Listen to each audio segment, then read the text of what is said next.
podcast Pivot. Mon nom est Jonathan Léveillé, président d'Open Mind Technologies. Le podcast Pivot est distribué chaque semaine afin d'inspirer et d'éduquer les entrepreneurs ayant une idée de produits technologiques innovantes, communément appelées SaaS, applications web ou mobiles, et qui désirent maximiser leurs chances de succès dans leur aventure. Partageons chaque semaine trucs, astuces, histoires à succès, ainsi que des apprentissages d'échecs d'entrepreneurs de renom. Le podcast Pivot est une présentation de dev2ceo.com, donc dev le chiffre 2, ceo.com, filiale d'Open Mind Technologies. Dev2ceo aide exclusivement les entrepreneurs ambitieux qui désirent développer leurs idées technologiques afin d'en faire un succès d'envergure. Cette semaine, j'ai le plaisir de m'entretenir avec Andrew Lochhead de Stay22, qui est passé de $0 de revenus à plus de 160 000 $ de revenus mensuels avant la pandémie. La pandémie arriva et il passa de 160 000 de revenus à 20 000. Il a été obligé de remercier la moitié de son équipe et il est de retour aujourd'hui en grande force après un important pivot pour générer maintenant plus de 700 000 $ de revenus mensuels. Vraiment impressionnant l'histoire d'Andrew. Vous allez voir, il a subi beaucoup de revers et beaucoup de problématiques et d'échecs durant son parcours jusqu'au succès d'aujourd'hui. Nous invitons également à vous abonner et à activer les notifications de votre plateforme de balado préférée afin d'être notifié chaque semaine des nouveaux épisodes. Sur ce, bonne écoute!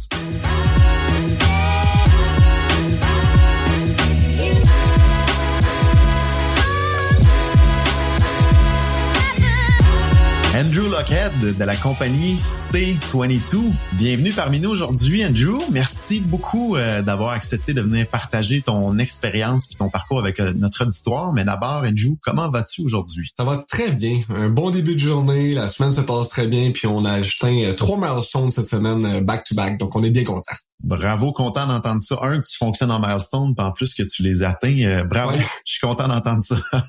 Merci. Andrew, pour bien positionner notre auditoire, j'aimerais ça que tu expliques un peu qu'est-ce que Stay22 pour qu'on puisse se mettre un petit peu là dans la bonne track pour qu'après on puisse rentrer vraiment dans ton histoire, ton parcours et comment tu as démarré ça. Donc, Andrew, qu'est-ce que Stay22?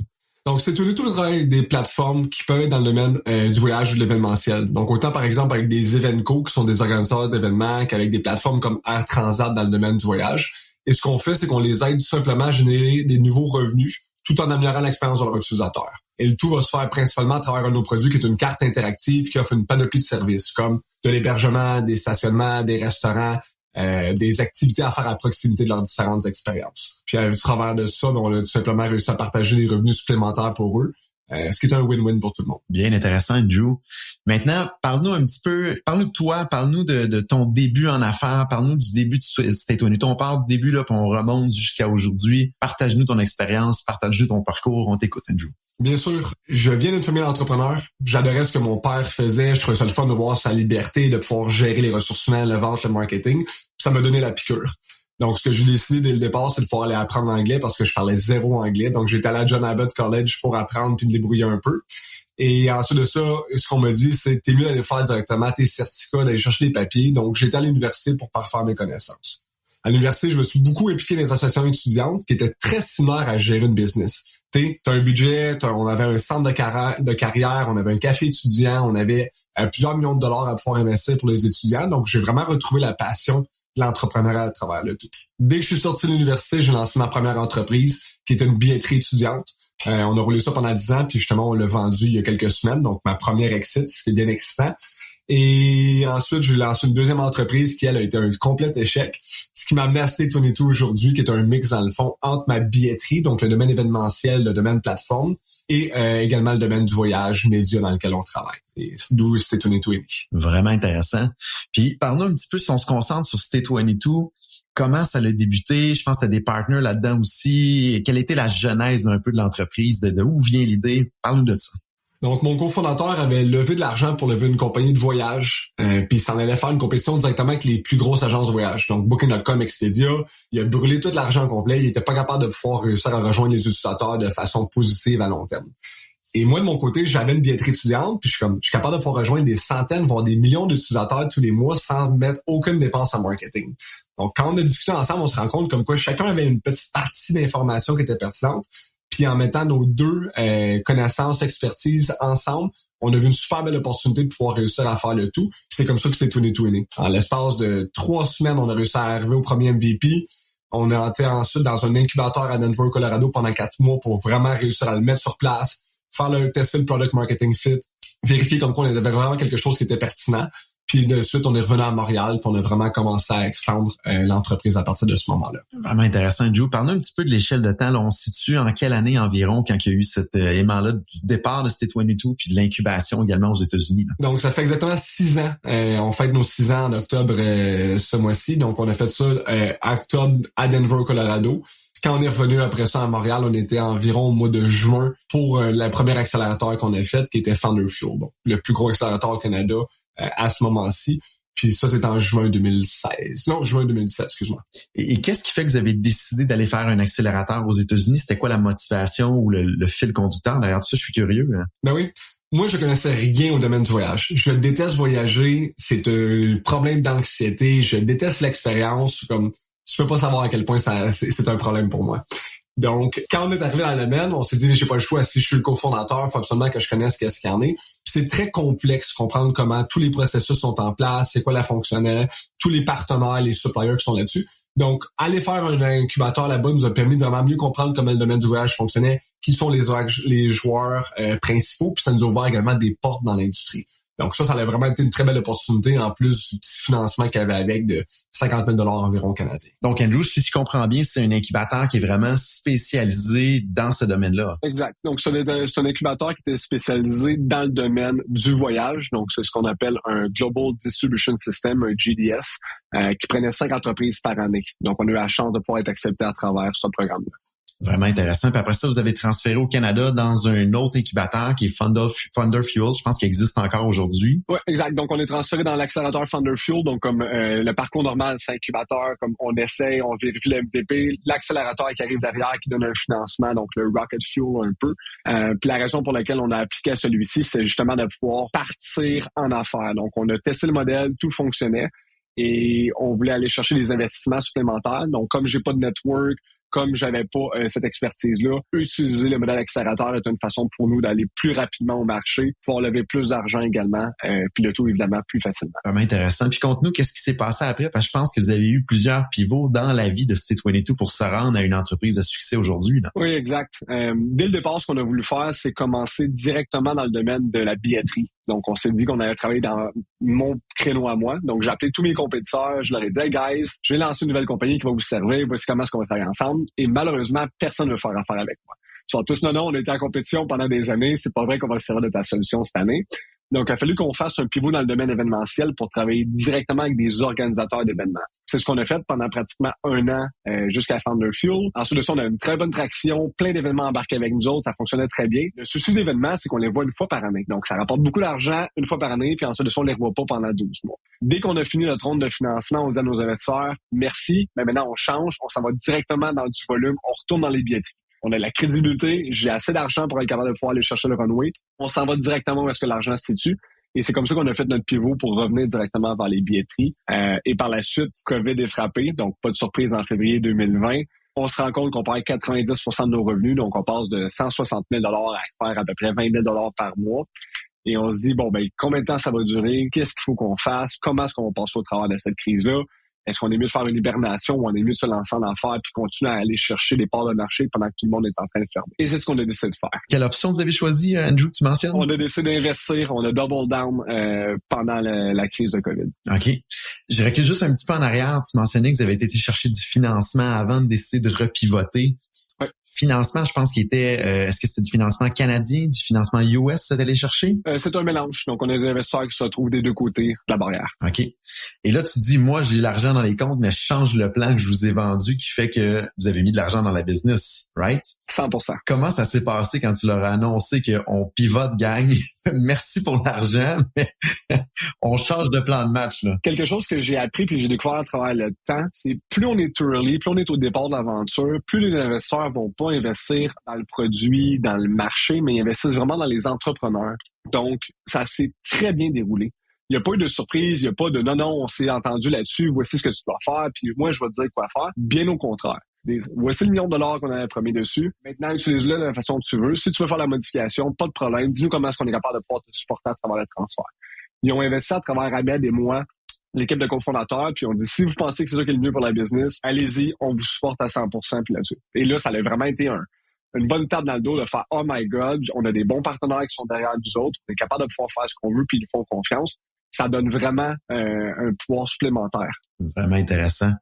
Et là, on se retrouve à ce moment-là un petit peu avant pandémie. La pandémie arrive et là, on se le cache pas, là, c'est directement relié avec une des premières industries que la pandémie, la COVID affecte. Les revenus, honnêtement, sont divisés par à peu près par 8 de ce que je comprends. Ouais. Et là, on se pose la question, qu'est-ce qu'on fait avec ça? Ça a dû être vraiment paniquant durant cette période-là, j'imagine. Ça a été 3-4 semaines très, très intenses. On est en train de finir une ronde de financement à ce moment-ci. On arrive avec nos investisseurs qui décident, certains, de se retirer de la ronde de financement malgré comme quoi ils ont signé les papiers, malgré que l'argent est supposé être en transfert. Nous, on est en train de prévoir notre budget en fonction de ça et on se rend compte que tout d'un coup, on va perdre la moitié de notre investissement à cause. Donc, grosse remise en question, grosse crise. Les nouvelles du gouvernement Trudeau, comme quoi une partie des salaires qui vont être payés ne sont pas encore sorties. Donc là, qu'est-ce qu'on fait avec les salaires? Comment est-ce qu'on est capable de pouvoir passer au travers de cette crise-là? Et comment est-ce qu'on va se positionner pour être capable de pouvoir ressortir plus fort de cette crise en fonction de la nouvelle réalité qui va se retrouver lorsque la COVID va terminer? Ça a dû être vraiment tout un roller coaster. On est des héros, tout ça arrive et on contrôle pratiquement rien du manège. Et là, ça se met à descendre en chute libre. Surtout si vous aviez sécurisé, ou presque sécurisé un financement, sécurisé sur papier, ouais. Mais l'argent s'est jamais rendu dans le compte, de ce que je comprends, c'est bien ça? L'argent s'est jamais rendu dans le compte. Même qu'on a dû faire affaire avec des avocats, puis on se rend compte que si la compagnie elle va mourir d'ici 6 mois, 12 mois, ça sert pas à grand-chose de se battre avec des avocats, l'argent ne reviendra pas. Puis de toute façon, on veut pas avoir de l'argent avec qui il faut qu'on se batte, il n'y a pas d'intérêt. Mais tu l'as dit, on est passé de héros à zéro en l'espace de quelques semaines seulement, puis il a fallu qu'on revalue au complet le modèle d'affaires, la clientèle. L'événementiel puis le voyage sont les deux domaines qui sont le plus touchés par la COVID et c'est nos deux core business. Donc, on sait comme qu'on sera prêt de sortir de là indemne. Ça doit vraiment pas être évident aussi parce que ça fait des années que vous vous battez assez d'avancer. Là, il commence à avoir de l'attraction. Finalement, on a trouvé un certain product market fit et du jour au lendemain, tout ça tombe, tout ça s'écroule, là. Exact. Puis c'est du enterprise sell. Donc, tous les gens avec qui on a bâti des relations à travers ces années-là, à travers des conférences, des trade shows avec qui on est en train de travailler pour des intégrations, se retrouvent également sans travail, se font mettre à la porte. Donc, il faut qu'on recommence complètement à zéro à ce moment-ci. Les relations. Donc, très difficiles pour l'équipe. Vraiment impressionnant. On va se le dire, il y aurait beaucoup de monde qui aurait lancé la serviette à ce stade-là avec ces revers-là qui arrivent tous en même temps, mais c'est pas ce que vous avez fait, là. Vous avez explique-nous ça. Je pense que vous avez downsizé un petit peu l'équipe. Vous avez décidé après ça de vous focusser sur certaines choses puis continuer à avancer. C'est bien ça? Exact. Donc, on a pris la décision de couper l'équipe à peu près de moitié à ce moment-ci. Donc, on est retombé aux alentours de 10-12 personnes, principalement les ventes puis le marketing qui ont été coupés. On a gardé l'équipe de développement web à l'intérieur. Pourquoi? Parce qu'il n'y a pas grand-chose à vendre. La clientèle n'est pas intéressée à acheter en ce moment. Ça sert à rien de faire de la notoriété avec du marketing. Donc, on se dit comme quoi on va focusser sur le produit. On s'assoit avec l'équipe puis on décide de faire un merveilleux hackathon. On réévalue toutes les options qui sont sur la table avec les gens qui sont là et on dit bon, mais merveilleux, est-ce qu'on peut se servir du même produit dans d'autres secteurs, dans d'autres industries? Est-ce qu'on peut revendre d'autres produits différents à cette clientèle-là? Est-ce qu'on peut réussir à trouver une alternative, donc quelque chose qu'on connaît absolument rien, mais qu'on a une expertise pour réussir à aller le chercher? Donc, on teste les 3 modèles, on lance 2 MVP. Un qui est dans le modèle media advertising. Donc, on commence à faire des partenariats avec des compagnies locales et on vend dans le fond des services ou des produits complémentaires à leur achat. Donc, après avoir acheté une barre granola en ligne, par exemple, tu peux te faire convaincre de pouvoir supporter notre entreprise locale québécoise. Ça a fonctionné correctement pendant quelques semaines, mais on a été vraiment trop complet. Donc, on a décidé de laisser le produit de côté pour vraiment focusser sur le MVP qui a apporté des résultats rapides. Puis c'est là-dessus qu'on a transféré toute notre énergie derrière. Donc, est-ce que ça serait vrai ou faux de dire que c'est un peu ce fameux hackathon-là qui a sauvé un peu l'entreprise pour la suite des choses, non? 100% vrai. Sans le hackathon, on serait probablement pas là aujourd'hui. C'est grâce à notre équipe qui est arrivée avec un brainstorm, qui ont regardé toutes les options sur la table, qui ont décidé de proposer des idées qui étaient parfois très, très farfelues, qu'on en est ici aujourd'hui. Wow, vraiment intéressant. Fait que là, vous, à partir de là, vous avez commencé à focusser sur quelque chose qui était différent du produit initial que vous aviez, c'est bien ça? Exact. Donc, ce qu'on se rend compte, c'est que les gens vont continuer à voyager, mais ne peuvent pas sortir de leur pays. Donc, c'est sûr que si tu es habitué d'aller faire des voyages en Grèce, mais good luck, tu vas être pogné au Québec pendant la prochaine année, peut-être les 2 prochaines années et autres. Donc, on commence à offrir plutôt que des services vraiment qui sont comme d'hébergement, on va focuser sur tout ce qu'on se retrouve à proximité. Donc, si tu es à Montréal, tu vas vouloir réexplorer ta ville. Donc, tu vas regarder peut-être des musées, des tours, des activités. On commence à offrir justement des restaurants. Les restaurants étaient plus ou moins populaires back then. Stationnement, des services qui étaient plus locaux. Et comme tu explores tes villes, qui est la meilleure personne pour te parler de ta ville? Ben, ça va être probablement des compagnies comme des médias puis des blogueurs. Tu as sûrement déjà vu des articles sur Marcité, sont où les 10 plus belles plages à 1h30 de Montréal. Mais c'est exactement ça. Donc, on commence à travailler avec une nouvelle clientèle qui était pas du tout dans nos segments de marché. Et on se rend compte qu'on est capable de pouvoir leur apporter quelque chose de nouveau qui fonctionne bien. Et ça a très bien déroulé parce qu'en date d'aujourd'hui, ça représente environ la moitié de nos revenus déjà. Vraiment intéressant. Puis parlant de chiffres, puis si jamais t'es pas trop à l'aise, fais-nous signe également aussi. Mais je pense que tu parlais 160 000, j'imagine que c'était des revenus mensuels que vous aviez. Vous avez descendu à 20 000 à l'arrivée de la COVID. Ça a dû être pendant un certain temps comme ça. Vous pivotez, vous définissez un nouveau segment de marché à attaquer. Et là, ça se remet à décoller. Donc, les chiffres ont vraiment décollé par la suite. C'est bien ça? Oui, exact. On a eu la chance de pouvoir vivre le vrai hockey stick qu'on appelle dans le domaine entrepreneur. Donc, tout d'un coup, on a notre nouveau marché qui est en train de performer à fond. On a notre ancien marché qui revient par le fait même. Donc, le domaine événementiel est en train de reprendre. Donc, continue. Les deux ensemble nous ont une horaire d'aller incroyable. Et je crois qu'en octobre, on va avoir la chance de pouvoir baser aux travers de 700 000 $ canadiens de revenus. Donc, tu vois qu'il y a eu une grosse croissance versus notre pré-pandémie. Vraiment impressionnant. Là. On multiplie pas juste par 10, on multiplie pratiquement par 40. On n'est pas très loin de ça. Avec, je pense, une bonne croissance mensuelle ou annuelle, là, month over month or year over year. Bravo. Félicitations là, d'avoir pas lancé la serviette en cours de route parce qu'il y a beaucoup de gens qui l'auraient fait, mais d'avoir réussi à pivoter rapidement, faire le hackathon, puis avancer surtout dans la bonne direction aujourd'hui. Puis je pense qu'il y a beaucoup de belles choses qui vont probablement s'en venir en avant. Surtout si les anciens segments de marché commencent à être réactivés. Là, c'est juste que du positif en avant de nous autres. Là, vraiment intéressant. Dépendant de ce qui se passe dorénavant, peut-être qu'une troisième guerre mondiale va changer la donne ou un mégatron, une nouvelle variante qui va sortir, mais jusqu'à présent, on reste confiant. Vraiment intéressant. Est-ce que tu aurais des bonnes pratiques à échanger avec l'auditoire là, qui a permis vraiment de faire décoller ton produit? Quelque chose que tu dis, ça ou ça, là, je le recommande à tout le monde de laisser ou du moins d'explorer ces pratiques-là. Oui, à 100%. Donc, quelque chose qu'on a fait avec mon cofondateur quand on était obligé de sortir du hackathon. Donc, on voulait retester des product market fit. On voulait voir qu'est-ce qui allait bien fonctionner. On s'est remis les deux dans le modèle entrepreneur de base. Donc, on parle avec des clients, on fait des workshops, on vérifie c'est quoi leurs besoins, on crée un produit pour eux, on leur présente, on fait des modifications. Et on a fait ça pendant environ 10 jours de temps. Puis c'est le fun de revenir entrepreneur. C'est comme le jour 1, là, lancer un nouveau produit puis vraiment avoir la chance d'avoir le feedback des clients au fur et à mesure. Ça vaut de l'or. C'est une expérience incroyable. Mais si pas l'avoir fait, on aurait perdu un temps considérable. Donc vraiment avoir la chance de pouvoir faire un MVP, là, quelque chose qui est très, très minime, qui est juste pour vérifier comme quoi c'est un bon product market fit avec eux. Et par la suite, de pouvoir le scale à partir de là. Parce que si j'aurais décidé de scale mes 5 autres idées que l'équipe a eues, on aurait perdu beaucoup de temps, beaucoup de ressources, puis c'est du temps et de l'argent qu'on n'avait pas back then. Donc ça, d'avoir vraiment eu la chance de pouvoir tester le product market fit, puis pouvoir comme, OK, merveilleux, on solve un vrai problème présentement. Excuse-moi pour les anglicismes, mais on répond à un vrai besoin présentement. C'est vraiment, vraiment pertinent. Je le recommande à tout le monde. Vous avez une idée de produit techno à développer et vous vous demandez, suis-je prêt à le faire? Bonne nouvelle, dev2co.com rend à votre disposition un mini questionnaire gratuit en ligne qui vous permettra de parfaire votre réflexion et surtout de valider à quel point vous êtes prêt ou non à démarrer le développement de votre idée technologique. Rendez-vous au dev2co.com/évaluation, DEV le chiffre 2 CEO.com/EVALUATION. Sur ce, de retour à l'épisode en cours. Pour ceux qui nous écoutent, on a un épisode seulement sur qu'est-ce que le product market fit et en quoi c'est extrêmement important. Fait que c'est un bon point, Andrew, que tu apportes. Ça vient renforcer un peu le fait que c'est extrêmement important pour essayer de partir d'une idée à vraiment un produit à succès commercial d'envergure. Bien intéressant. Si tu avais retourné en arrière, est-ce qu'il y a quelque chose que tu ferais de différent ou que tu aurais aimé ça savoir au début de l'aventure? Beaucoup de choses que je ferais différent. Tu sais, les gens posent « j'ai jamais de remords, pas de regrets ». Non. Moi, il y a plein d'affaires que j'ai appris au fur et à mesure. D'abord, avant tout, on a été très, encore une fois en bon français, frugal avec l'argent. Donc, on essaie de faire le plus possible pour chaque dollar qu'on avait parce qu'encore une fois, on est une start-up. Il faut faire une bonne utilisation des ressources. Et souvent, ce qu'on essaie de faire, c'est d'engager des gens qui étaient plus juniors, plutôt que prendre une personne qui était plus experte ou avec une seniorité plus élevée, qui était plus dispendieuse. Et des fois, on dit parfois, on va avoir 2-3 juniors en place de s'engager un senior, puis ça va nous permettre d'aller plus vite et faire plus de résultats.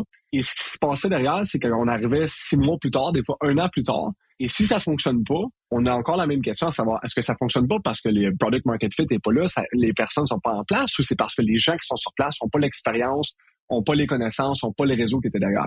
Et ça nous a fait perdre énormément de temps. Donc, je recommanderais fortement aux entrepreneurs des fois de faire les choix qui sont difficiles puis de dire non, je vais investir plus d'argent, on va payer une personne qui est plus expérimentée, qui a plus d'expérience puis de réseau dans ce domaine-là, quitte à en engager juste une en place de 3 comme j'ai fait.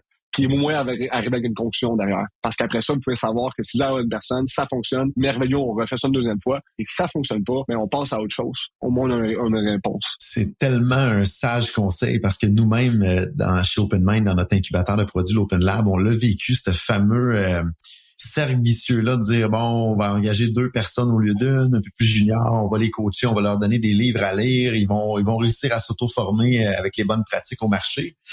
Mais tu tournes dans une loupe et tu dis, là, c'est-tu les gens qui avaient peut-être pas ce qu'il fallait pour nous amener où ce qu'on va aller, ou c'est-tu l'idée, est-ce qu'il faut pivoter, est-ce que le product market fit est là? Fait que je partage vraiment ce que tu viens de mentionner là, puis c'est rare qu'on l'entende, ce conseil-là. Donc, ceux qui nous écoutent, négligez pas ça, peut-être d'aller chercher vraiment des gens qui ont fait le chemin où ce que vous voulez aller, puis on est beaucoup rendu nous-mêmes dans l'Open Lab de notre côté, dans ce mindset-là. Ça vaut peut-être mieux de payer un petit peu plus, mais au moins tu as une confirmation ou l'inverse, de dire finalement c'était pas une bonne idée ou ça marche pas ce qu'on veut faire, mais c'était pas une question de talent ou c'était pas une question à ce moment-là de connaissance ou d'expertise. Exact. Le temps est la ressource la plus importante. Donc le but d'arriver avec un résultat ou une réponse derrière, puis tout ce qui nous met entre les deux, dans le fond, faut les retirer comme variable. Le temps est la ressource la plus importante. J'adore. J'adore, c'est vraiment. Puis surtout, effectivement, dans du développement de produits, parce que c'est tellement rapide que le budget ou la levée de fonds qu'on a s'épuise. On pense tout le temps qu'on en a assez en avant, mais la réalité, c'est qu'on en a jamais assez. Et c'est le temps qui vient gruger ce fameux coussin-là qui est notre oxygène pour avancer puis continuer à respirer. Fait que très, très sage conseil, Andrew, que tu viens de me partager. Merci beaucoup. Dans toute entreprise qu'on fait, il arrive toujours un moment où ce qu'on se dit là, en tant qu'entrepreneur, là, on se gratte la tête, on dit bon, c'est terminé, là, je vais lancer la serviette ou j'en peux plus, ou là, ça fait trop de coups de pelle que je mange en plein visage. Ça nous arrive tous. Est-ce qu'il y a un moment, Andrew, que tu te souviens dans ton expérience dans les dernières années, que ça, c'est mon pire moment dans ma vie, à un moment donné, je pensais lancer la serviette, j'ai dormi, puis le lendemain, c'était correct, là, mais partage-nous ça si jamais t'en as un que t'as en tête. Il y a beaucoup de gens qui vont dire non, j'ai jamais pensé, j'ai toujours su. Je sais pas si c'est vrai, mais dans mon cas, moi, j'ai peut-être pas la persévérance de pouvoir faire ça. C'est arrivé à plusieurs reprises. Quand on a eu la pandémie, qu'on a perdu 90% de nos revenus, ça fait 4 ans, 3 ans et demi qu'on travaille sur le produit, puis là, tu dis on passe de héros à zéro, c'est très difficile. Après ça, on perd 1 an plus tard un de nos fournisseurs principaux qui représente 80% de nos revenus. Deuxième coup de bord, là, my God, on ne pourra pas passer au travers, ça va être fini. Puis après ça, l'investissement rentre pas. Donc, on a eu plusieurs étapes à chaque étape. Je me suis dit, ouais, peut-être que c'est la dernière fois, peut-être que j'ai pas l'énergie de pouvoir reprendre le tout coup. Heureusement, pour moi, j'ai un très bon réseau d'amis, un bon réseau d'entrepreneurs, une bonne famille qui était là pour nous supporter. Donc, à chaque fois, c'est comme tu dis, c'est réfléchis-y, dors là-dessus, prends pas de décision hâtive. Un des meilleurs conseils que j'ai eu d'un ami entrepreneur quand j'étais au bout du rouleau, je suis comme, OK, on vend-tu? Qu'est-ce qui se passe? Il faut que je sorte. Je suis plus capable de pouvoir gérer ça tout seul. Il me dit, prends des vacances, disparais pendant 4 jours, 4 semaines, 4 mois, ça ne dérange pas. Chaque journée que tu vas être parti, tu vas pouvoir te vider la tête. Puis pendant ce temps-là, ta compagnie elle va continuer à aller de mieux en mieux. Parce que le marché va revenir, l'économie va repartir. Puis le travel va tout simplement revenir plus fort qu'il était avant. Donc, si tu te sens au bout du rouleau puis tu n'es plus capable de pouvoir le faire, fais simplement disparaître. Reviens dans un état normal plus tard, puis tu vas voir comme quoi ça va être la bonne décision. Puis ça a été de loin le meilleur conseil que j'ai reçu. Vraiment, vraiment un beau partage. Puis parti longtemps, parce que longtemps, il peut toujours être variable. Non, pas passer longtemps, environ 4 jours, je te dirais, mais 4 jours, c'est suffisant quand tu réussis tout simplement à te déconnecter, à prendre un pas de recul, puis vraiment évaluer c'est quoi la situation. Ça a été un game changer. Donc, 4 jours, pour moi, a été bien suffisant pour être capable de pouvoir remettre mes idées en place. Intéressant partage. Puis, je partage à l'auditoire quelqu'un qui m'a aidé un peu dans un fameux moment difficile. Là. J'avais toujours l'impression, moi, en affaires, que quand ça va trop bien, j'ai toujours peur. Ça va être quoi le prochain coup de pelle que je vais manger en plein visage? Puis la personne me dit, écoute, Jonathan, pour te rendre à destination, ce que tu veux t'en aller, il va te falloir 72 coups de pelle. Donc, il va en avoir à préciser à chaque fois que ça arrive. Tu vas avoir un genou par terre, mais faut que tu te relèves, puis ça fait partie de la game, donc apprécie-les. Mais des fois, on est tellement collé le nez proche de l'arbre que le coup de pelle fait vraiment mal. Donc, de sortir un petit peu de la business, de trouver qu'est-ce qui nous réénergise ou du moins nous fait décoller un peu le nez de l'arbre, là, permet des fois de placer les choses en perspective, de dire bon, ben ça fait partie de quelques coups de pelle pour se rendre à la destination où ce qu'on veut aller. Andrew, je sais pas si tu aurais des éléments que tu pourrais nous partager. Souvent, on voit il y a des entrepreneurs pour ce genre d'idées technologiques-là qui sont plus axés sur le côté technique, donc plus le côté programmation, ou un peu plus du côté commercialisation ou marketing. Tu serais plus quelqu'un technique ou quelqu'un marketing de ton côté? Je suis 100% commercialisation. Mon cofondateur est la personne côté technique. Puis c'est la raison pour laquelle on fait un super bon groupe, qu'on est très complémentaires. Vraiment intéressant. Est-ce que tu aurais des gaffes que vous avez faites au niveau marketing ou au niveau technique que tu pourrais partager à notre auditoire pour peut-être tenter d'éviter d'autres entreprises ou d'autres startups de tomber dans les mêmes pièges que peut-être vous êtes tombés à travers le temps? Oui, plusieurs gaffes qu'on a faites au niveau commercialisation. Une parmi tant d'autres, c'est de vouloir engager des vendeurs trop tôt. Fait que prendre des gens pour que tu vont décider d'aller vendre ton produit pour que tu puisses focusser sur financement, croissance, culture d'entreprise, ressources humaines et autres. Au départ, il ne peut pas y avoir un meilleur vendeur que toi. Tu es le corps de ton entreprise, tu es son âme, tu es la personne qui a la passion derrière, tu vis que pour ça, tu vas pouvoir mieux comprendre, mieux adapter, mieux présenter également à des clients potentiels, mieux que n'importe qui d'autre. Donc, tu peux avoir le meilleur vendeur sur Terre, 50 ans d'expérience, un réseau de contacts incroyable, il ne pourra pas faire un meilleur travail que toi. Donc, assurez-vous d'avoir une formule, d'avoir une recette gagnante avant de commencer à justement prendre des vendeurs. Moi, ça a été trop vite qu'on essaie de prendre des vendeurs qui n'ont pas le cas de faire un bon travail. Donc, ça a été une perte encore une fois de temps et de ressources derrière. J'aurais dû rester plus longtemps à la barre des ventes de l'entreprise.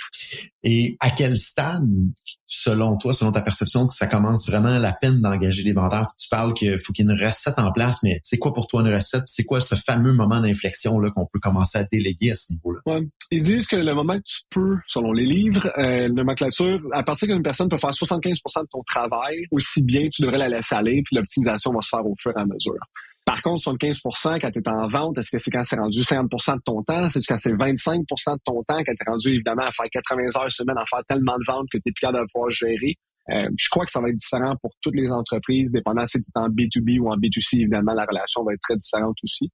De mon côté à moi, c'était prendre aux alentours d'environ la moitié de mon temps. Donc, le moment que tu es rendu avec trop de bounds, trop de suivi à faire, que tu perds le contrôle puis que tu manques des belles opportunités, ben tu peux pas te permettre de manquer des opportunités comme entrepreneur. Donc, à ce moment-ci, il faut que tu trouves une personne pour te donner un coup de pouce. Bien intéressant. Puis, au niveau technique, au niveau programmation, avez-vous eu des embûches que vous auriez faites différemment? Avez-vous eu des apprentissages qui pourraient être intéressants à partager à l'auditoire pour éviter des pièges? Fort probablement que oui, parce que souvent, là, les gens sont à leur 3e, 4e version de coding de Core. Ça finit jamais. Jamais.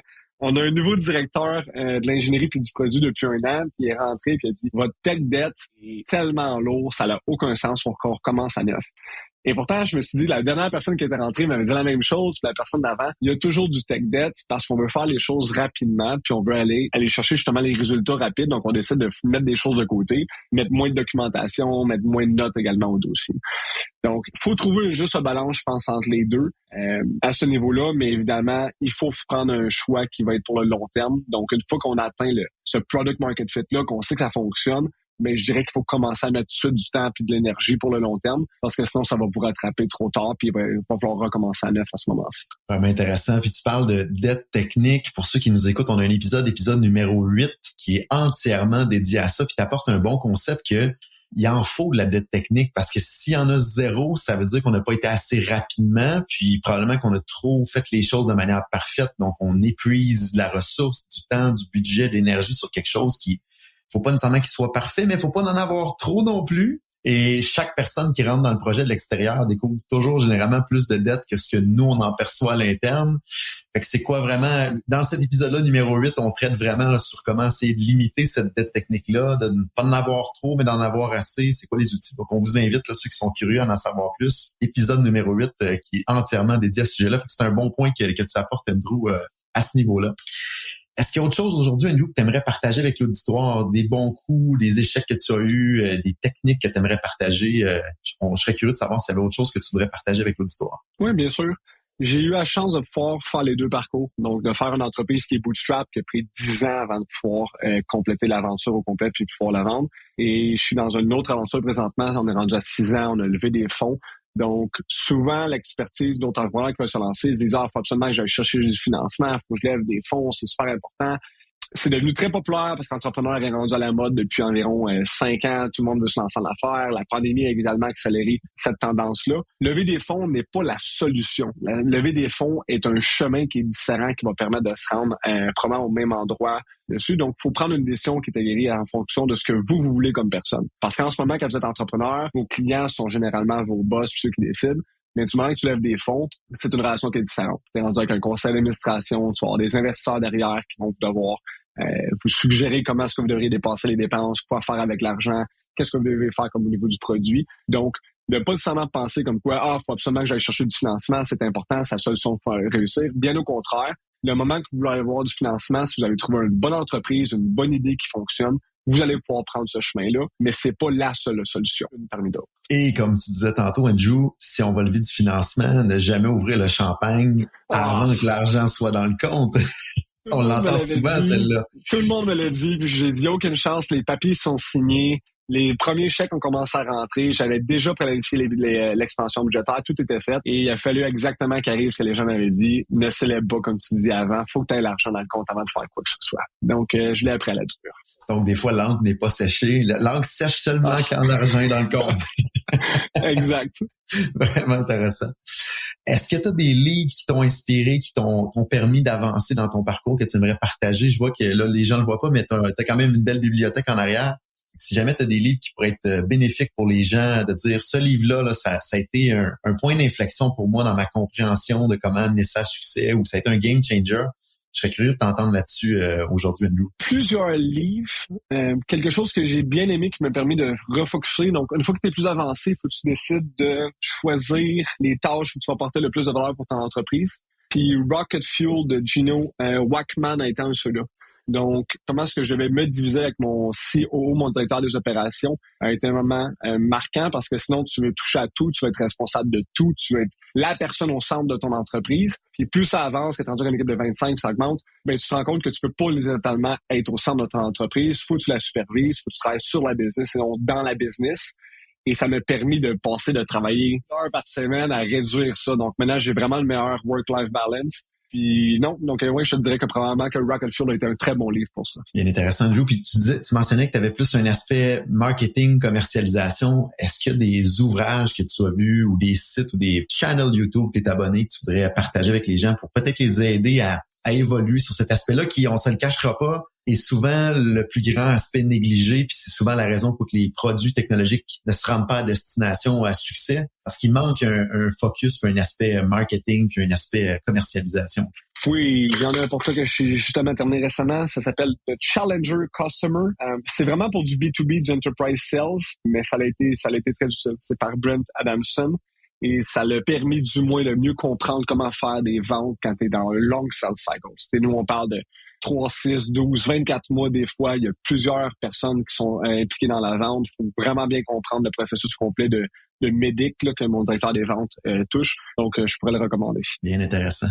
Autre chose, Andrew, que tu aimerais partager avec l'auditoire aujourd'hui? Bien sûr, chaque opportunité pour dire comme qu'on engage présentement est sur place. Donc, des rôles comme account executive en vente, en développement web et en marketing. Donc, si un monsieur rejoint dans une start-up, je crois qu'on peut dire encore start-up. Après 6 ans, dû à la croissance qu'on fait encore de au moins 100-200% année par année, on est encore dans ce domaine-là. On engage dans plusieurs rôles, donc n'hésitez pas à venir me connecter sur LinkedIn, d'aller voir notre page de carrière également sur le site web. Stay22. Fantastique, Andrew. Merci beaucoup. Puis on veut vous mettre de l'avant aussi, justement, si vous avez des choses que vous avez besoin d'aide par rapport à l'auditoire, n'hésitez pas. Et tous ceux qui nous écoutent sur LinkedIn, Andrew Lockhead, on est tous très parlables via LinkedIn, assurément.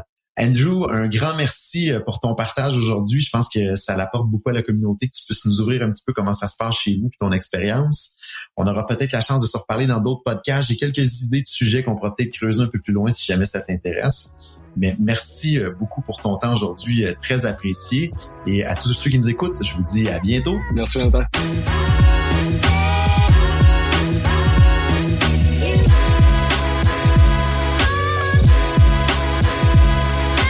Wow, vraiment un généreux échange de la part de Andrew. Voici Voici ce que je retiens de cette discussion. Premièrement, le temps est la chose la plus importante que vous avez en tant que développeur d'idées technologiques. Il faut surtout faire attention de ne pas tomber dans le piège d'embaucher des juniors et d'éviter de ne pas ouvrir la bourse ou le cordon de la bourse, comme on dit. Si on le fait pas, si on n'engage pas des gens seniors, vous avez de grandes chances de tomber dans le piège, d'arriver après un certain temps et ne pas savoir si c'est le produit le problème ou les gens qui exécutent ou qui ont défini la stratégie. Donc, ça vous fait perdre beaucoup de temps. Et le temps dans le développement d'idées technologiques, c'est de l'argent, donc ça vous fait perdre beaucoup d'argent.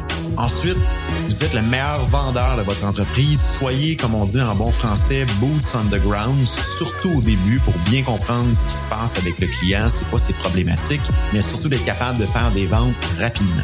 Dernière insight, n'hésitez surtout pas de retourner à la base, soit de retourner aux interviews et aux discussions des clients potentiels et collez-vous vraiment à ce qu'ils ont besoin. C'est ce qu'Andrew et son équipe ont fait pour réussir à sauver l'entreprise durant la pandémie et l'amener aujourd'hui à une entreprise florissante. Donc voilà mes 3 apprentissages de cet entretien avec Andrew.